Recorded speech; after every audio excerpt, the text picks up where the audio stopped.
indo aos Estados Unidos. Espionagem comercial, né? Ele diz que os militares devem se estruturar de forma que garanta a nossa defesa numa eventualidade. É o que o senhor disse, né? Nós estamos, inclusive, fazendo a investigação e, na conclusão das investigações, nós estaremos, inclusive, propondo ao governo brasileiro que, nas instâncias adequadas, possam fazer as denúncias e criar todo tipo de constrangimento aos países que violam essa regra, se valendo de espionagem. Você tem violação de regras que estão relacionadas pelo Conselho dos Direitos Humanos. Você tem a possibilidade, por exemplo, desde os anos 40, quando a ONU foi constituída, quem faz o primeiro pronunciamento é o Estado brasileiro. Então, tem todo sentido a presidente Dilma, que fará seguramente a abertura na ONU agora em setembro, abordar esse tema com muito vigor, E ela deve fazer isso, pelo menos promete. É necessário fazer com muito vigor na preservação da nossa soberania. Genilson Lima, ele está falando aqui de um PLC 03 de 2013, né, sobre o aborto. Na verdade, não houve essa aprovação que facilitaria o aborto, né? Nós estamos tratando desse tema numa comissão constituída, ao qual eu faço parte, para rever o Código Penal brasileiro, que é dos anos 40. O Código Penal brasileiro foi instituído numa outra realidade brasileira, o Brasil, enfim, era outro, mudou o mundo, mudou o Brasil, as pessoas mudaram os seus valores, mas do meu ponto de vista pessoal, eu continuo absolutamente convencido e convicto de que o direito à vida é um direito intocável. Portanto, não terá de minha parte qualquer tipo de apoio que possa flexibilizar qualquer tipo de iniciativa que vá em outra direção que não a direção da preservação e da manutenção da vida, que é o maior patrimônio que Deus nos deu. Perfeito. E o Gicleison Santana, ele diz aqui que o denunciante, o técnico americano, deveria receber o asilo aqui no Brasil. Ele reclama porque não deu asilo ao rapaz. Olha, na Comissão de Relações Exteriores, nós aprovamos um voto de apoio na direção do governo brasileiro conceder o asilo político ao Snowden. Nós, no Congresso, na Comissão, não temos essa prerrogativa, não temos essa autonomia, mas nós aprovamos na Comissão um voto de apoio, até porque seria uma excepcional oportunidade ter o senhor Snowden aqui no Brasil, para que nós pudéssemos investigar com profundidade, com objetividade. Até porque a concessão de asilo é um direito inalienável de qualquer país. Então, nós estamos, inclusive, considerando na comissão a Venezuela e alguns outros países da região sinalizaram Equador. A concessão do asilo. Equador. Mas o Planalto sinalizou de maneira contrária, né? Por meio do chanceler Antônio Patriota. Não foi a nossa opinião, nem aquilo que nós concluímos no Senado. Nós vimos nisso uma excepcional oportunidade, porque tendo ele aqui no Brasil, nós teríamos muito melhor e maior condição. Agora, se ele vier para a América do Sul, nós não afastamos a hipótese de irmos até a Venezuela ou Equador, aonde for, para ouvi-lo, porque nós precisamos, como disse anteriormente, ir às últimas consequências na defesa de nossa soberania. O Paulo Teixeira, do Porto da Folha de Sergipe, ele fala aqui da PEC 280, o senhor se lembra da PEC 280? Peço desculpas ao Paulo, mas assim, não tenho recordação. Ele pede apoio para a PEC 280. Do conteúdo da PEC 280, mas se ficar com o e-mail dele, nós podemos, enfim, com muito prazer comunicar com ele. Todas as perguntas aqui para o Frente a Frente serão entregues ao senador e ele, com cuidado, né, senador, vai responder a todas as perguntas.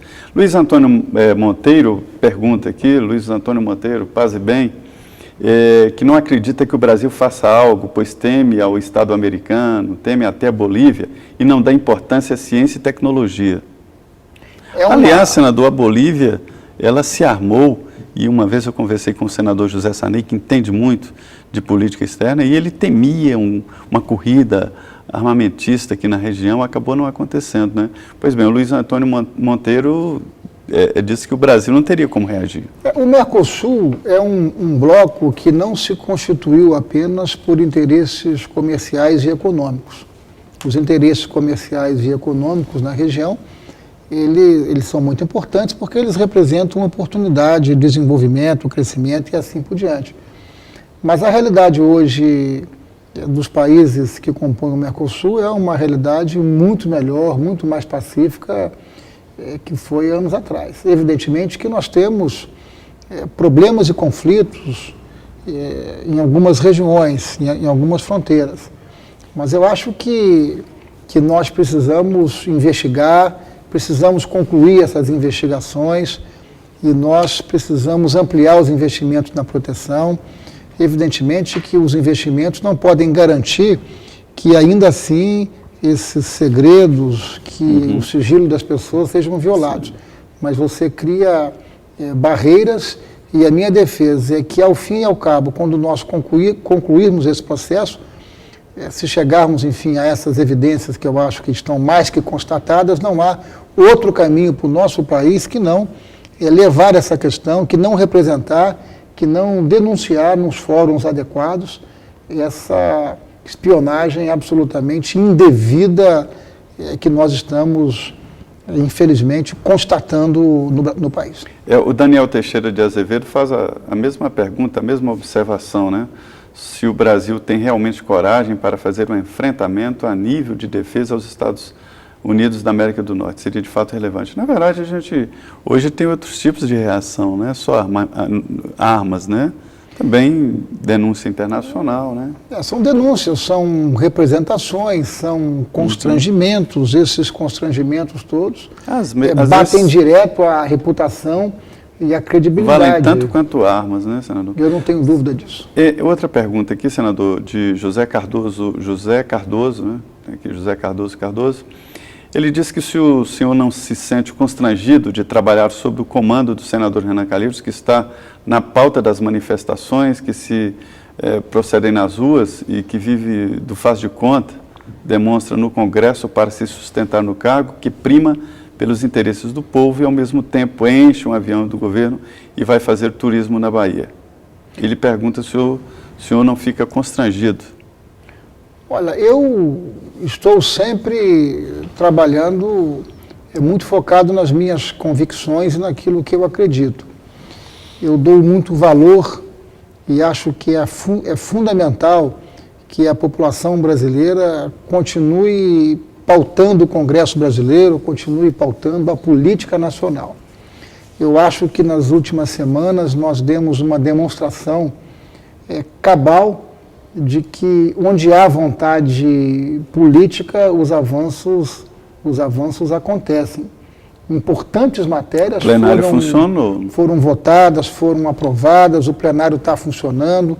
Eu acho, sinceramente, que nós estamos ainda devendo muito à sociedade brasileira, mas eu quero crer que essa dispersão momentânea, vamos assim dizer, presencial da população nas ruas, não pode ser entendido como se o povo estivesse ausente e não acompanhando tudo o que está acontecendo. Por isso mesmo, hoje, houve um debate no Senado nessa direção. Ou seja, nós precisamos manter o ritmo de trabalho e deliberação. Propostas importantes foram votadas, bons passos foram dados. É verdade que esses passos foram dados porque foram pautados pela rua. Eu acho isso extraordinário, porque o Congresso brasileiro já deu demonstrações que só anda, que só produz, que só tem eficiência quando pautado pelas ruas. Então, o controle social vai continuar sendo fundamental para que outros importantes temas possam ser enfrentados, debatidos e deliberados pelo Congresso brasileiro. Agora, mais uma pergunta aqui, o Wellington, em seguida eu passo a palavra. Vem de Volta Redonda, no Rio de Janeiro, o professor Emilson Nunes Costa, ele pergunta aqui sobre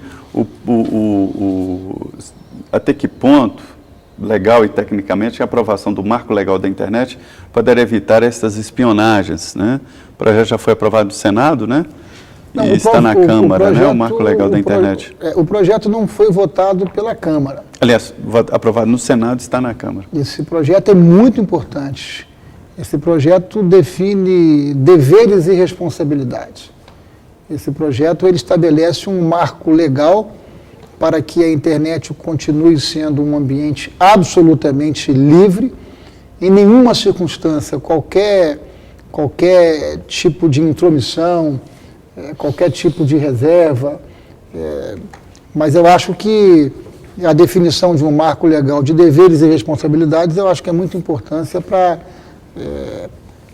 a governança da rede da internet e que é muito importante. Tá certo. Então, assim, você pode participar aqui desta conversa, todas as perguntas feitas aqui serão entregues diretamente ao senador Ricardo Ferraço, e ele vai respondê-las, e nós vamos também aqui no decorrer do programa fazer as perguntas aqui ao vivo.